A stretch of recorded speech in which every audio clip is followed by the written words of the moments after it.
Hi friends, ಇವತ್ತು ಬಾಳೆಕಾಯಿ ಪಲ್ಯ ಮಾಡೋದು ಹೇಗೆ ಅಂತ ಹೇಳಿ ಇವತ್ತಿನ ವಿಡಿಯೋದಲ್ಲಿ ತೋರಿಸ್ತಾ ಇದ್ದೀನಿ. ಫಸ್ಟ್ ಪಾತ್ರೆಗೆ ನೀರು ಹಾಕಿ ಅದಕ್ಕೆ ಬಾಳೆಕಾಯಿನ ಹಾಕಿ ಬೇಯಿಸ್ತಾ ಇದ್ದಾರೆ. ಇದನ್ನೇನು ಫುಲ್ ಬೇಯಿಸಬೇಕು ಅಂತ ಇಲ್ಲ, ಒಂದು ಅರ್ಧದಷ್ಟು ಬೆಂದರೂ ಕೂಡ ಸಾಕು. ಈಗ ಇದನ್ನು ಸ್ವಲ್ಪ ತಿರುಗಿಸ್ಕೊಳ್ಬೇಕು. ಈ ಥರ ತಿರುಗಿಸಿ ನಾವು ಇದನ್ನು ಬೇಯಿಸ್ಕೊಳ್ಬೇಕಾಗತ್ತೆ. ಒಂದು ಅರ್ಧ ಅಥವಾ ಮುಕ್ಕಾಲು ಭಾಗದಷ್ಟು ಬಾಳೆಕಾಯಿ ಬೇಯಿಸಿದ್ರೆ ಸಾಕು, ಫುಲ್ ಬೇಯಿಸಬಾರ್ದು. ಯಾಕಂದರೆ ನಾವು ಮತ್ತೆ ಒಗ್ಗರಣೆಯಲ್ಲಿ ಮತ್ತೆ ಬಾಡಿಸ್ಕೊಳ್ತೀವಲ್ಲ, ಆವಾಗ ಕೂಡ ಸ್ವಲ್ಪ ಬೇಯುತ್ತೆ. ಸೊ ಹಾಗಾಗಿ ನಾವು ಫುಲ್ ಬೇಯಿಸಿದ್ರೆ ಅಷ್ಟೊಂದು ಚೆನ್ನಾಗಾಗಲ್ಲ.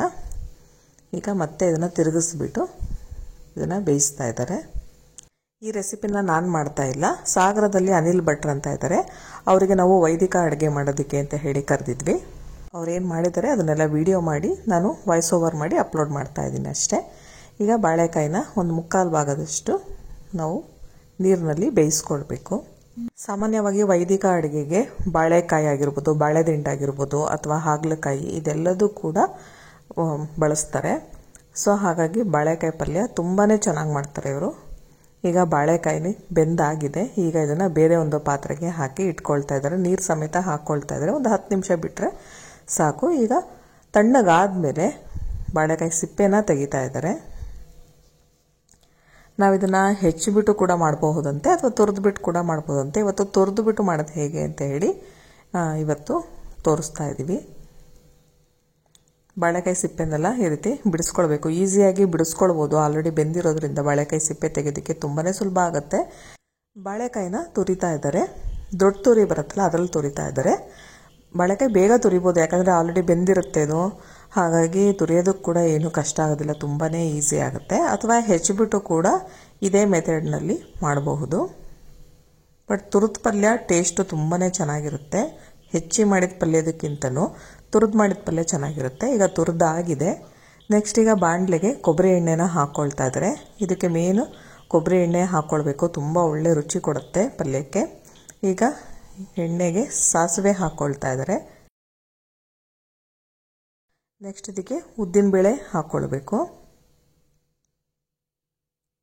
ಬಾಳೆಕಾಯಿ ಪಲ್ಯಕ್ಕೆ ಸಾಸಿವೆ ಉದ್ದಿನಬೇಳೆ ಒಗ್ಗರಣೆ ಸಾಕು. ಜೊತೆಗೆ ಸ್ವಲ್ಪ ಇಂಗುನ್ ಕೂಡ ಹಾಕ್ಕೊಳ್ತಾ ಇದ್ದಾರೆ. ಕಡಲೆಬೇಳೆ ಏನು ಹಾಕೋ ಅವಶ್ಯಕತೆ ಇಲ್ಲ. ಇದಕ್ಕೆ ಯಾವುದೇ ರೀತಿ ಈರುಳ್ಳಿ ಬೆಳ್ಳುಳ್ಳಿ ಬಳಸದೆ ಇವತ್ತಿನ ಅಡುಗೆ ಮಾಡಬೇಕು. ಒಗ್ಗರಣೆಗೆ ಕೊಬ್ಬರಿ ಎಣ್ಣೆ ಬಳಸೋದ್ರಿಂದ ಇದ್ರ ಘಮ ಮನೆ ತುಂಬ ಹರಡಿದೆ. ನೆಕ್ಸ್ಟ್ ಈಗ ಬಾಳೆಕಾಯಿಯನ್ನು ತುರಿದಿಟ್ಟಿದ್ರಲ್ಲ ಅದಕ್ಕೆ ಸಣ್ಣದಾಗಿ ಕಟ್ ಮಾಡ್ಕೊಂಡಿರೋಂತಹ ಹಸಿಮೆಣಸಿನ್ಕಾಯಿನ ಕೂಡ ಹಾಕಿ ಇಟ್ಕೊಳ್ತಾ ಇದ್ದಾರೆ. ನೆಕ್ಸ್ಟ್ ಇಲ್ಲಿ ತೆಂಗಿನಕಾಯಿ ತುರಿನ ಹಾಕ್ಕೊಳ್ತಾ ಇದ್ದಾರೆ. ಸ್ವಲ್ಪ ತೆಂಗಿನಕಾಯಿ ತುರಿ ಜಾಸ್ತಿನೇ ಹಾಕ್ಕೊಳ್ಬೇಕು. ಈಗ ಬಾಳೆಕಾಯಿ ತುರಿದಿದ್ದು ಮತ್ತು ಹಸಿಮೆಣಸು ಹೆಚ್ಚಿದ್ದು ಅದನ್ನು ಕೂಡ ಹಾಕ್ಕೊಂಡು ಫ್ರೈ ಮಾಡ್ಕೊಳ್ತಾ ಇದ್ದಾರೆ. ಬೇಗ ಆಗಿಬಿಡುತ್ತೆ, ಯಾಕಂದರೆ ಆಲ್ರೆಡಿ ಬಾಳೆಕಾಯಿ ಬೆಂದಿರೋದ್ರಿಂದ ಬೇಗ ಆಗುತ್ತೆ.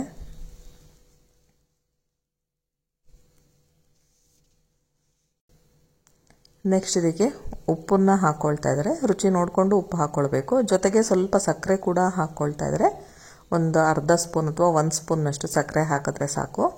ನೆಕ್ಸ್ಟ್ ಈಗ ಒಗ್ಗರಣೆ ಹಾಕ್ಕೊಳ್ತಾ ಇದ್ದಾರೆ. ಒಗ್ಗರಣೆಗೆ ಸಾಸಿವೆ ಉದ್ದಿನಬೇಳೆ ಕರಿಬೇವು ಮತ್ತು ಒಣಮೆಣಸಿನ್ಕಾಯಿ ಹಾಕಿ ಕೊಬ್ಬರಿ ಎಣ್ಣೆಯಲ್ಲಿ ಒಗ್ಗರಣೆ ಹಾಕಿ ಇಟ್ಕೊಂಡಿದ್ರು, ಅದನ್ನು ಹಾಕ್ಕೊಳ್ತಾ ಇದ್ದಾರೆ. ಅದೊಂದು 2 ಸ್ಪೂನ್ನಷ್ಟು ಹಾಕ್ಕೊಳ್ತಾ ಇದ್ದಾರೆ.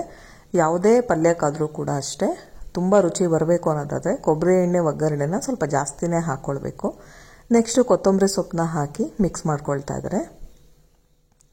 ನಿಂಬೆ ರಸನ ಈಗಲಾದರೂ ಹಾಕ್ಕೊಳ್ಬೋದು ಅಥವಾ ಕೊನೆಯಲ್ಲಾದರೂ ಊಟ ಎಲ್ಲ ಬಡಿಸ್ತಾರಲ್ಲ ಆವಾಗಾದರೂ ಕೂಡ ಹಾಕ್ಕೊಳ್ಬೋದು.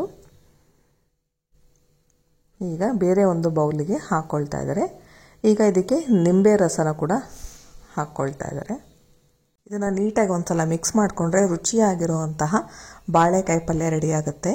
ನೀವು ಕೂಡ ಒಮ್ಮೆ ಈ ರೀತಿ ಬಾಳೆಕಾಯಿ ಪಲ್ಯ ರೆಸಿಪಿ ಟ್ರೈ ಮಾಡಿ. ನಿಮಗೆಲ್ಲ ಈ ವಿಡಿಯೋ ಇಷ್ಟ ಆಯಿತು ಅನ್ನೋದಾದರೆ ಲೈಕ್ ಮಾಡಿ, ಶೇರ್ ಮಾಡಿ ಹಾಗೂ ಸಬ್ಸ್ಕ್ರೈಬ್ ಮಾಡಿ. Thank you friends.